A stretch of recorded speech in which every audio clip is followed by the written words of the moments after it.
할렐루야. 좀 식사하시고 졸리신 것 같습니다. 다시 한번 하겠습니다. 할렐루야. 네, 한 번만 더 해보겠습니다. 할렐루야. 네, 하나님의 말씀 가운데 또 요후 예배 시간, 또 특별히 속회주일로 모였는데 또 큰 은혜 우리에게 임할 줄 믿습니다. 네, 지금 제가 이렇게 이야기를 하고 있고요. 또 우리 성도님들도, 아니 우리나라 사람이라면 사실 누구나 다 편하게 사용하고 있는 이 한글, 저만 한글 쓰고 있나요? 한글은 세계에서도 참 독창적이고 또 과학적이고 또 사용하기가 편리한 언어입니다. 그렇지 않습니까? 안 편하신가요? 저는 너무 편해서 좋습니다. 그리고 세계에서 유일하게 누가 만들었고 어떤 원리로 언제 만들었는지가 분명하게 나와 있는 유일한 언어이기도 합니다. 그것을 확인할 수 있는 증거가 한 번쯤은 아마 보셨을 텐데, 사진 한번 보여주시죠. 한 번쯤은 다 보셨죠? 훈민정음입니다. 네, 역시 바로 아시죠. 나란말싸미 막 이렇게 해가지고 등국의 달아 막 이렇게 나오는데, 지금 이 헤레본이 어디에 있냐면 서울에 있는 이 간송미술관에 보관되어 있습니다. 이게 국보인데 간송미술관에서 소장 중입니다. 이 헤레본이 있기 때문에 뭐 중국이나 이런 곳에서 한글 우리나라 중국에서 다 베껴다 썼구만 이렇게 말할 때에 아니다, 한글은 우리나라가 만든 독창적인 언어다라는 확실한 증거가 됩니다. 그런데 이 훈민정음 헤레본이 간송미술관에 보관되어 있는데 처음에는 어디서 발견되었을 것 같습니까? 어디서요? 경복궁? 아니면 덕수궁? 경주요? 처음에는 어디서 발견되었냐면 1940년에 이 발견된 이야기가 있는데, 1940년에 지금의 성균관대학교죠. 이 명륜학원의 이 선생님으로 있었던 김태준 선생이라는 분이 자신의 제자였던 사람 중에 한 명이 이 경북 안동이 본관이었는데 자기 고향에 이 훈민정음 헤레본이 있다, 이 소식을 들은 거예요. 그러니까 서울이나 어디 왕궁이나 어디 박물관에 보관된 게 아니라 어느 가정집에 보관이 되어 있다. 1940년에 그 이야기를 들은 겁니다.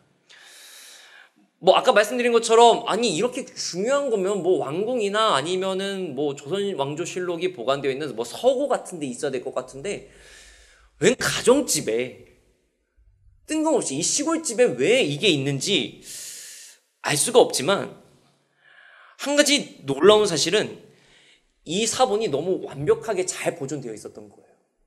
그래서 깜짝 놀래가지고 이것을 가지고 왔는데, 왜냐면 전문적인 보관시설이 아니지 않습니까?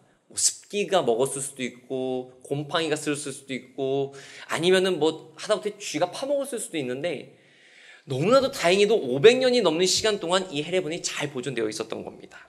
정말 하늘이 도왔다라고 할 정도로 말이죠. 근데 문제는 뭐였냐면, 이 훈민정음을 제대로 보관할 수 있는 사람이 없는 거예요. 그래서 누가 이거를 보관했냐? 아까 이 훈민정음이 지금 어디 있다 그랬죠? 간송미술관이라고 했지 않습니까?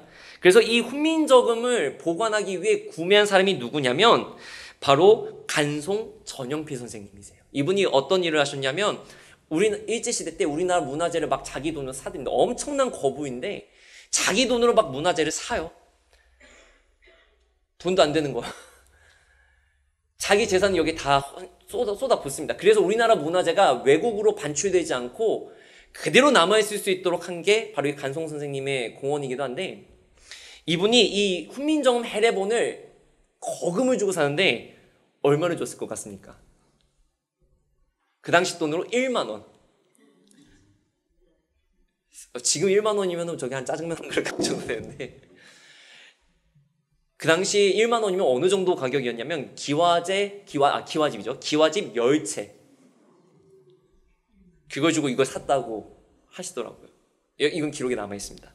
그리고 이 훈민정음을 잘 보관했는데 1950년에 너무나도 큰 아픔이죠.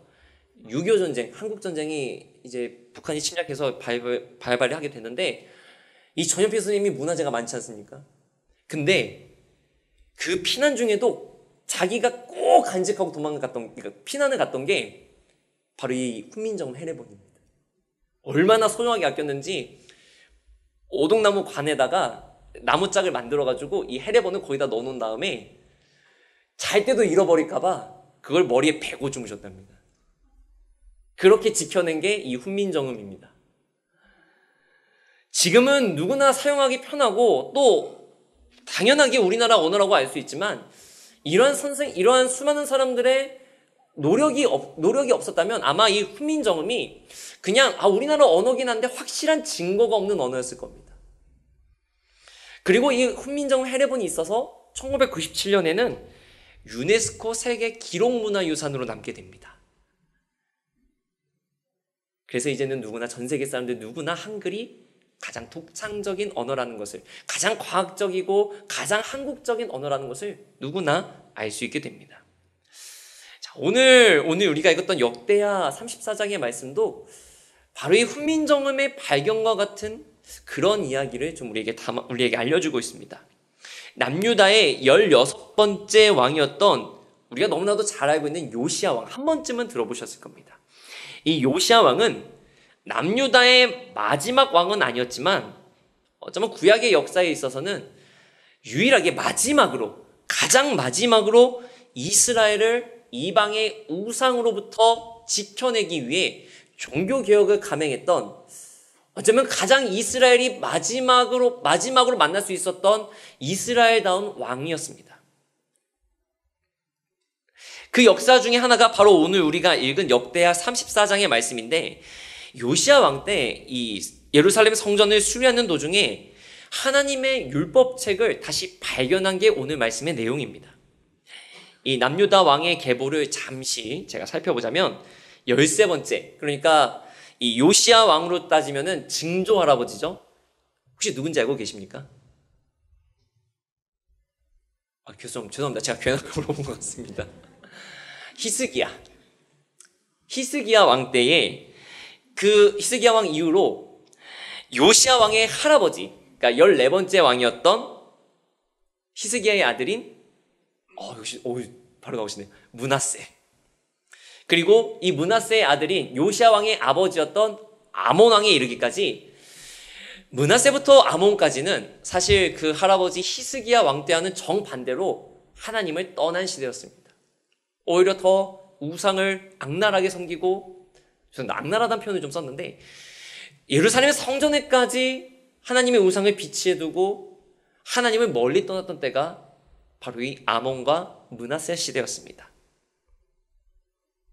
그리고 요시야 왕의 아버지였던 아몬은 할아버지 므낫세가 몇 년을 다스리냐면 55년을 다스린 겁니다. 근데 이 요시야 왕, 지금 우리가 보고 있는 이 요시야 왕의 아버지인 아몬은 불과 2년 만에 부하들의 반란에 의해 목숨을 잃게 됩니다.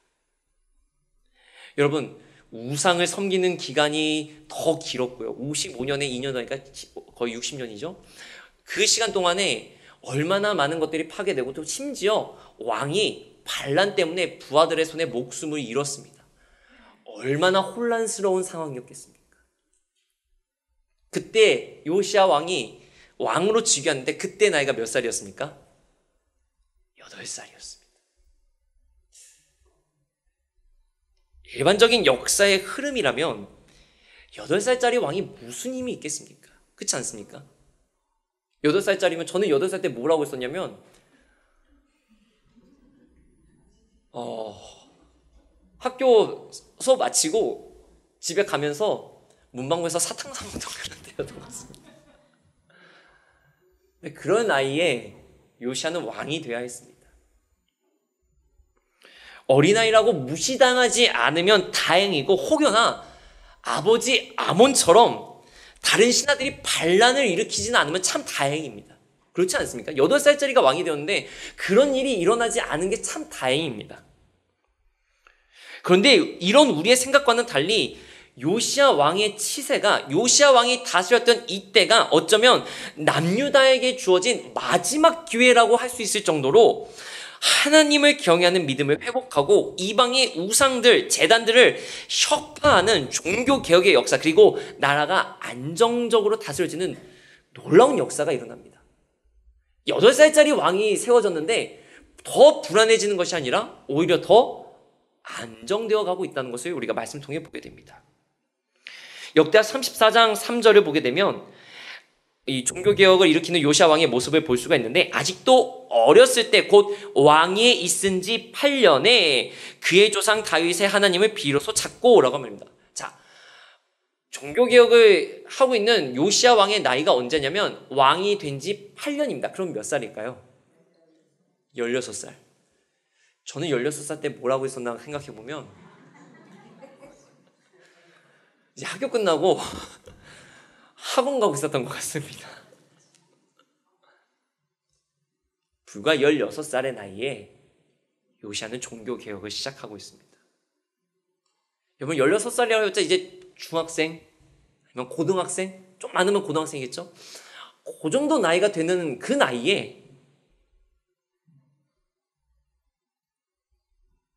그의 하나님, 그 옛날 다윗과 함께 하셨던 하나님, 그 하나님 누굽니까? 이스라엘의 하나님을 그때 비로소 요시야 왕이 찾기 시작했다. 그 어린 나이에 찾기 시작했다라고 이야기합니다.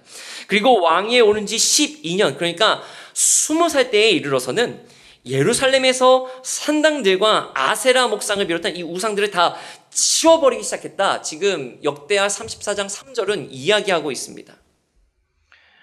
그런데 이 종교개혁의 역사를 4절에서는 또 이렇게 말합니다. 무리가 왕 앞에서 바알의 제단들을 헐었으며 라고 하면서 그 뒤에 있는 수많은 종교개혁의 역사가 일어났는데, 여기서 무리가 왕 앞에서 라고 말했을 때 여기서 이 말은 무슨 뜻이냐면 요시야 왕이 부하들한테 자 이제 가서 우상들 다 가서 부셔버리고 제단들 다 헐어버리고 모든 하나님의 말씀에 위배되는 것들을 다 치워버리십시오라고 명령만 내린 게 아니라는 거예요. 왕 앞에서 지금 했다라는 게 뭐냐면 지금 왕이 직접 진두지휘를 하고 있다는 거예요. 직접 왕이 나서서 정말로 제대로 종교개혁을 하고 있는지, 그냥 한다고 해놓고 우상을 스리슬쩍 뒤에 숨겨놓고 있는 건 아닌지, 그 모습을 지금 왕이 직접 다 일일이 감독하고 있다는 겁니다. 여러분 20살이 되는 나이에 지금 이러한 열정을 보일 수 있는 게 결코 쉬운 일은 아닐 겁니다.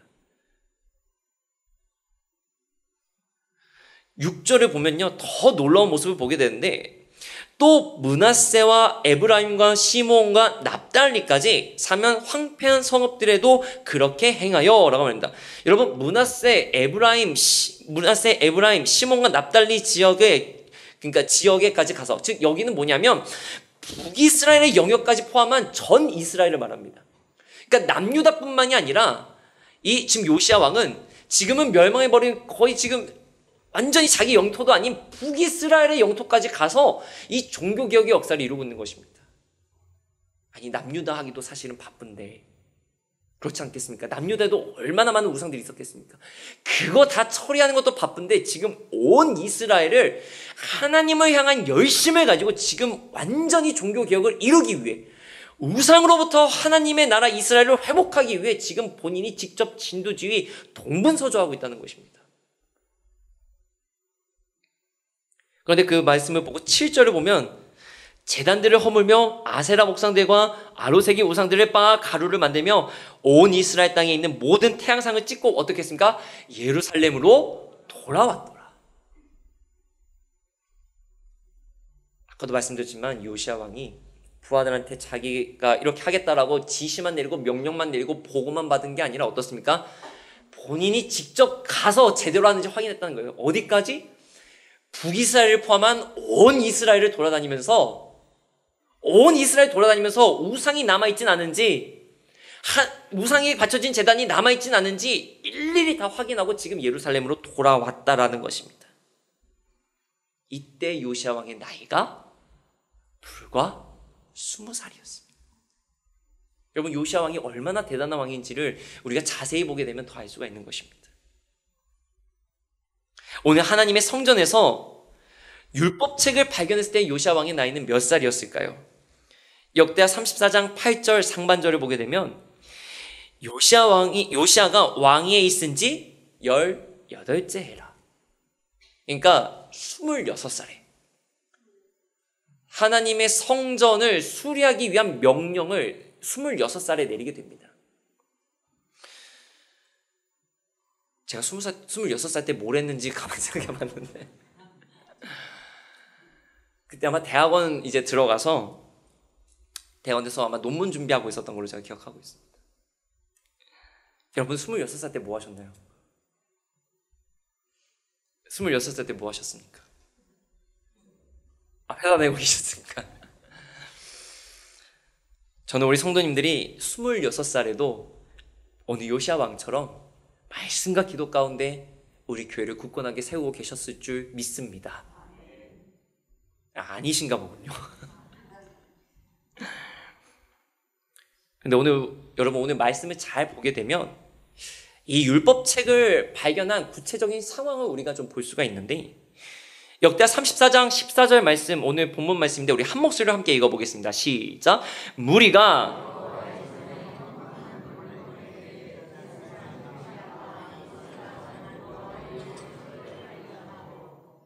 자, 요시아 왕이 성전 수리를 위해서 어떤 명령을 내리게 되냐면 성전 수리에 필요한 비용이 있지 않겠습니까?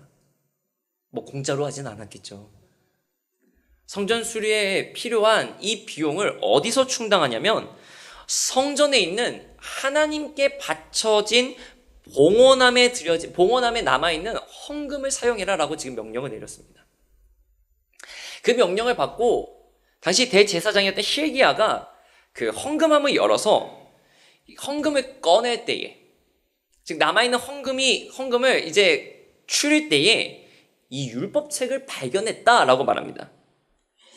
이 율법책이 무엇이었는지에 대해서는 이제 뭐 학자들의 의견이 분분하지만 모세가 전한 율법책이라는 표현과 사용된 원어의 단어들을 봤을 때 모세오경 전체다라고 보통 학자들은 이야기하고 있습니다.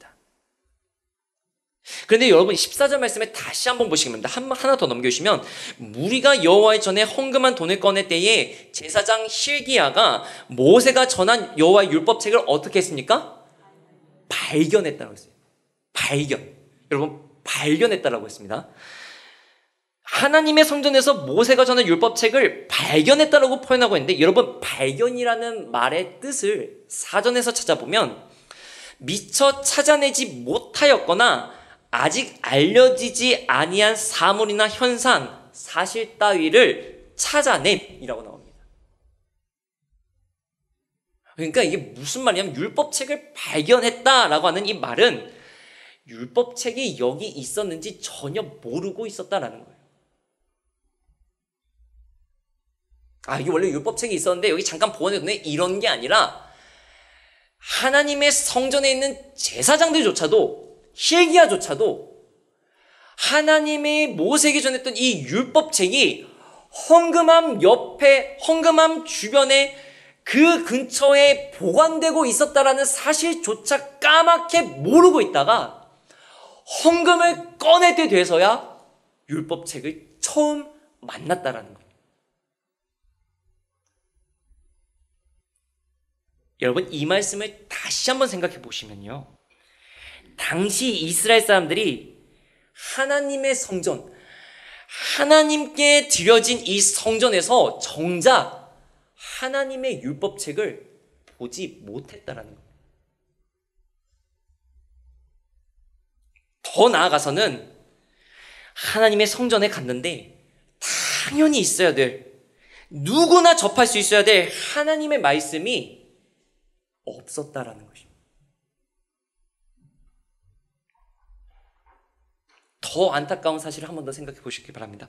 더 안타까운 사실은 이 율법책을 하나님의 성전 헌금함 근처나 아니면 그 안에 보관했던 것으로 보이는데 아무도 이 헌금함과 율법책을 찾지 않았다라는 거예요. 아무도. 언제까지요? 지금 hil기야가 말씀 율법책 헌금함을 열기 전까지 아무도 찾지 않았다라는 거예요.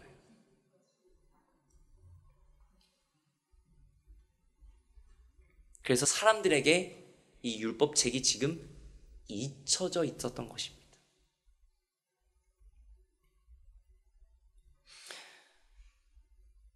성전에서도 율법책에 관심을 두고 있지 않다가 요시야 왕 때에 이르러 성전을 수리하려고 하니 이제야 하나님의 율법책을 찾을 정도였다면 당시 이스라엘에 하나님의 율법책을 알고 있거나 하다못해 보관하고 있는 사람이 얼마나 있었겠습니까? 그렇게 사람들에게는 잊혀졌던, 도저히 남아있을 거라고 생각하지도 않았던, 그저 말로만 들었던 모세라는 사람이 하나님을 통해 말씀을 받았었지라고 듣기만 했던 사람들이 이 율법책을 성전을 수리하면서 발견했고, 그래서 그것을 직접 왕 앞에 가져와서 읽었을 때에 19절에서 요시야 왕이 어떻게 반응합니까? 19절 말씀 우리 한 목소리로 함께 봉독하겠습니다. 시작. 왕이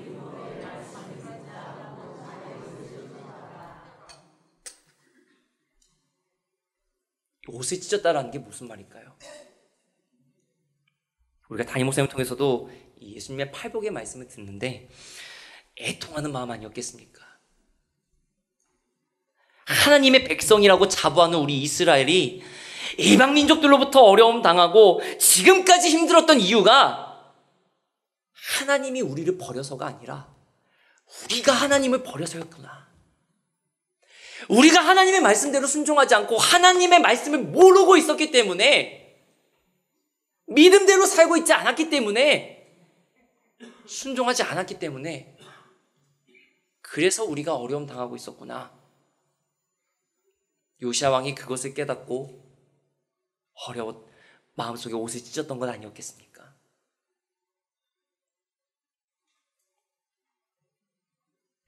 요시야 왕조차도 어쩌면은 그저 듣기만 했을, 존재조차도 존재하는 것만 알고 있었을 뿐 실제로 보지 못했던 이 율법책을 지금 자기 앞에서 hilkiya가 사반이 읽어줬을 때에 요시야는 확신이 들었던 것입니다. 우리가 정말로 하나님의 말씀 앞에 온전하게 서 있지 못했었구나. 그래서 옷을 찢은 것 아니었겠습니까? 오늘 우리는 이 역대하 34장 한 장의 말씀 또는 열왕기하 22장의 말씀을 통해 요시야 왕을 아주 짧게 만날 수 있습니다. 그렇지만 여러분 한번 생각해 보십시오. 8살의 왕이 되어서 20살이 될 때까지 여러분 요시야 왕이 이 종교개혁들을 편하게 할 수 있었을까요? 한번 생각해 보시기 바랍니다. 아무리 왕이라지만 8살의 왕이 돼서 20살의 종교개혁을 일으키고 있는 이 요시야 왕에게 사실 신하들이 더 경험이 많고, 신하들이 더 지식이 많고, 신하들이 더 경륜이 많았을 겁니다. 근데 이 신하들은 어떻습니까? 하나님을 경외하는 그러한 신하들보다는 아몬과 그 아버지 므낫세 우상의 정책에 더 익숙했던 사람들이 많았을 겁니다. 그렇지 않았겠습니까? 그 시절을 살아온 사람들이 훨씬 더 많았을 겁니다. 그렇다면 요시야 왕이 종교개혁을 일으키자고 했을 때 신하들의 반응이 왕이시여 너무나도 좋습니다. 우리가 하루속히 하나님 앞으로 돌아갑시다라고 했던 신하들도 물론 있었겠지만 오히려 더 많은 사람들은 왕이시여 그렇게 종교개혁 일으키면 이방의 나라들이 우리를 공격합니다. 왕이 어려서 아직 경험이 일천해요. 조금 모르시는 것 같은데 이렇게 하시면 우리가 다른 나라, 다른 민족들하고 외교 관계가 문제가 될 수도 있습니다. 이렇게 가난한 신하들이 없었겠습니까? 분명히 있었을 겁니다.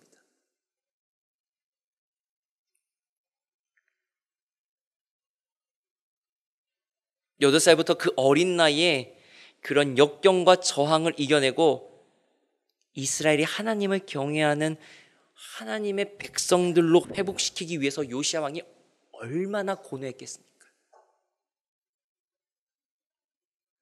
그것을 위해 몸소 진두지휘 직접 본인이 이스라엘 전역을 돌아다니면서 종교개혁을 하고 있는 요시야 왕의 마음은 그러니까 얼마나 정말로 간절했겠습니까? 그런 요시야 왕에게 그저 말로만 들었던 하나님의 율법책이 드디어 발견되어서 사반을 통해 하나님의 말씀을 들었을 때 그 요시야 왕의 감격은 얼마나 컸겠습니까? 그저 말로만 들었던 그 하나님의 말씀을 직접 들었을 때에 이스라엘이 드디어 회복할 수 있는 방법, 온전한 하나님의 뜻이 무엇인지를 깨달았을 때에 지난날 하나님을 떠나 우상 가운데 너무나도 피폐해져 있던 이 이스라엘을 바라보면서 애통하는 마음으로 옷을 찢었던 요시야 왕의 마음이 얼마나 애통하고 간절했겠습니까?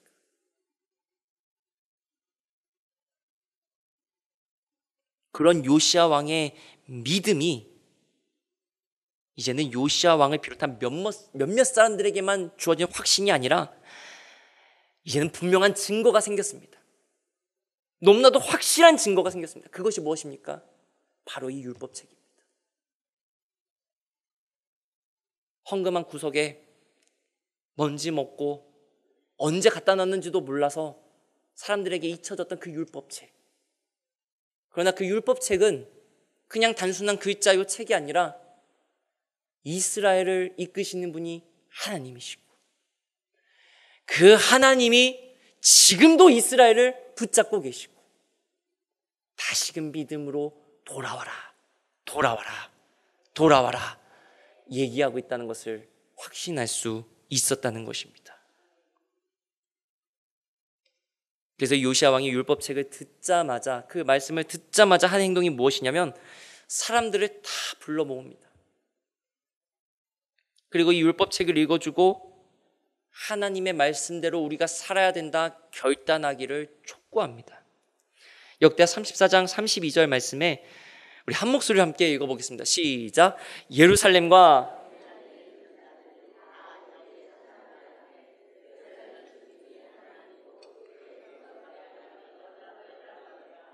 할렐루야. 어떻습니까? 하나님 곧 그의 조상들의 하나님의 언약을 따르니라. 소중한 경영교회 성도님 여러분, 오늘 요시야 왕은 잊혀졌던 하나님의 말씀을 다시 발견했습니다. 그리고 그 율법책을 통해 이스라엘이 하나님을 경외하는 거룩한 백성으로 세우는 이 종교개혁의 역사를 더욱 힘있게 박차를 가할 수 있었습니다. 주님의 십자가 고난을 묵상하는 사순절을 우리가 보내고 있습니다. 오늘 요시야가 율법책을 발견했던 것과 같이 우리도 어디 한켠에 놓아두고 잊어버리고 있었던 하나님의 말씀이 있지는 않은가 돌아보게 됩니다. 그 옛날 하나님 내게 주셨던 그 약속의 말씀, 근데 너무 바쁘고 힘들어서 잠시 묻어두고 잠시 보관해뒀다가 찾지 못하고 있었던 율법책과 같은 하나님의 말씀이 있지는 않았는가 다시 한번 돌아보게 됩니다. 주님의 말씀을 붙드는 사순절, 다시 한번 그 말씀이 무엇입니까? 우리에게는 예수님의 십자가 복음이요, 구원의 소망이요, 하나님 나라에 대한 확신입니다.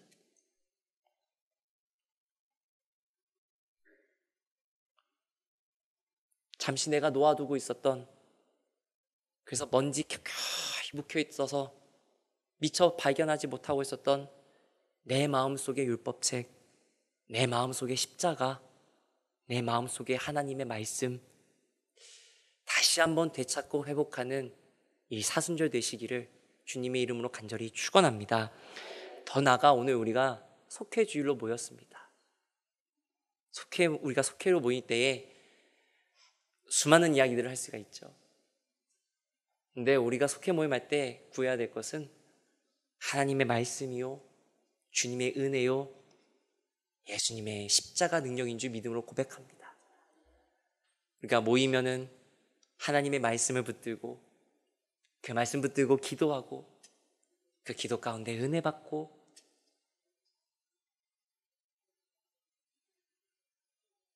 그래서 더 주님을 닮아가는, 그래서 서로가 믿음의 길을 걸어갈 때에 힘이 되어주고 은혜가 되어주는 우리 모든 속해 모임 다 되시기를 주님의 이름으로 간절히 축원합니다. 기도하겠습니다.